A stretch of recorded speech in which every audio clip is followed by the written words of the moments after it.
ومن الناس من يقول آمنا بالله وباليوم الآخر وما هم بمؤمنين يخادعون الله والذين آمنوا وما يخدعون إلا أنفسهم وما يشعرون في قلوبهم مرض فزادهم الله مرضا ولهم عذاب أليم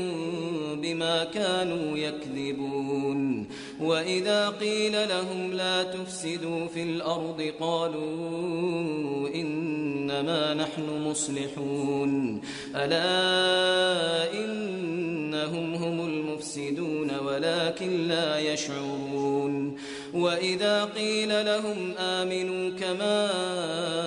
آمن الناس قالوا أنؤمن كما آمن السفهاء ألا إنهم هم السفهاء ولكن لا يعلمون لا إله إلا الله لا إله إلا الله لا إله إلا الله محمد رسول الله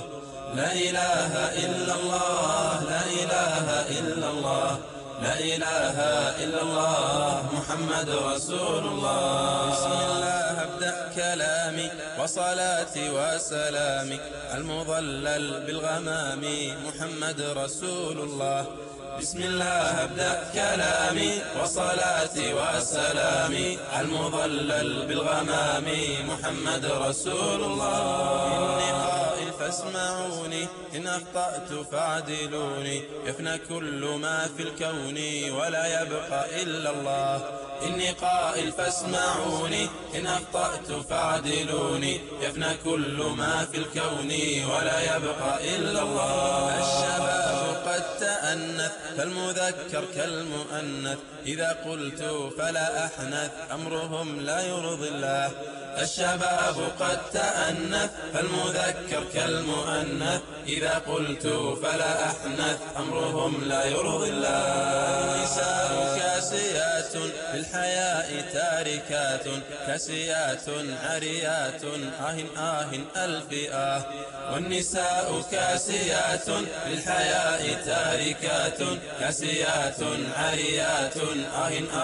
ألف تركنا ديارهن أبدينا زيناتهن وإذا كلمتهن قلنا تقدم والله تركنا ديارهن أبدينا زيناتهن وإذا كلمتهن قلنا تقدم والله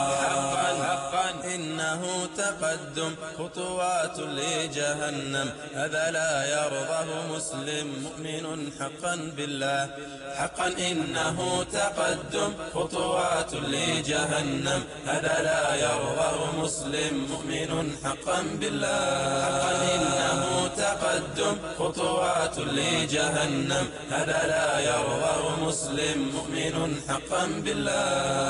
إنه تقدم خطوات لجهنم هذا لا يرضاه مسلم مؤمن حقا بالله لا يرضاه مسلم مؤمن حقا بالله لا يرضاه مسلم مؤمن حقا بالله لا يرضاه مسلم مؤمن حقا بالله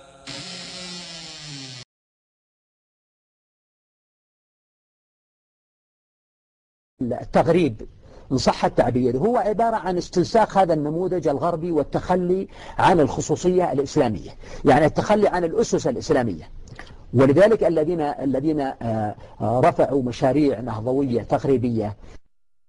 أرادوا أن يعني يضعوا في الجسد الإسلامي جسما غريبا عنه، ولهذا رفضه هذا الجسم الإسلامي. لماذا؟ لأنه لا يمت إلى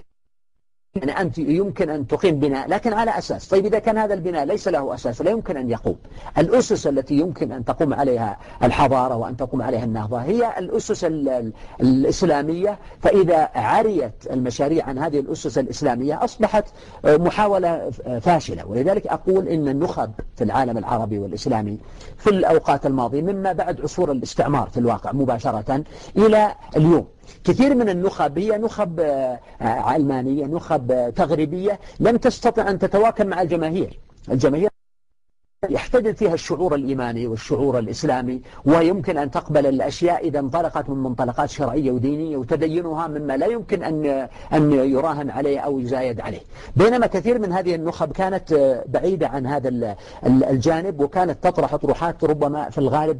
علمانية. والغرب ينطلق أيضا في تعامله مع العالم الإسلامي من الرهان على هذه المجموعات العلمانية، مثل التقارير الأمريكية، وآخرها تقرير نشر قبل أيام من تقرير معد من قبل 16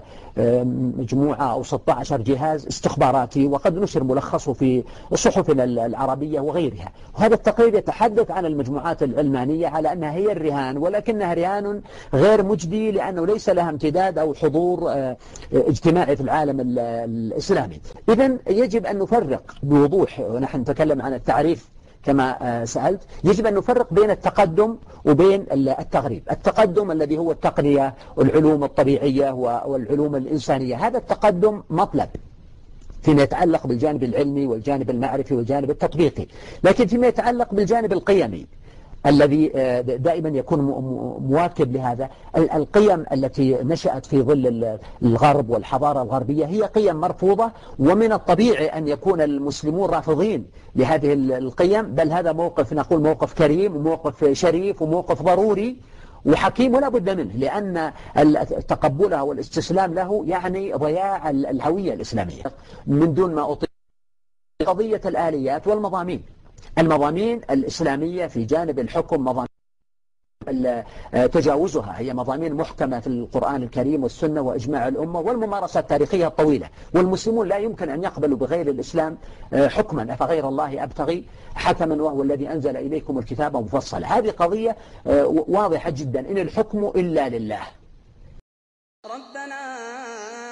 إننا سمعنا مناديا ينادي للإيمان أن آمنوا بربكم فآمنا ربنا فاغفر لنا ذنوبنا وكفر عنا سيئاتنا وتوفنا مع الأبرار ربنا وآتنا ما وعدتنا على رسلك ولا تخزنا يوم القيامة إنك لا تخلف الميعاد فاستجاب لهم ربهم أني لا أضيع عمل عامل منكم من ذكر أو أنثى بعضكم من بعض فالذين هاجروا وأخرجوا من ديارهم وأوذوا في سبيلي وقاتلوا وقتلوا لأكفرن عنهم سيئاتهم ولأدخلنهم جنات تجري من تحتها الأنهار ثوابا من عند الله والله عنده حسن الثواب لا يغرنك تقلب الذين كفروا في البلاد متاع قليل ثم مأواهم جهنم وبئس المهاد لكن الذين اتقوا ربهم لهم جنات تجري من تحتها الأنهار خالدين فيها نزلا من عند الله وما عند الله خير للأبرار وإن من أهل الكتاب لمن يؤمن بالله وما أنزل إليكم وما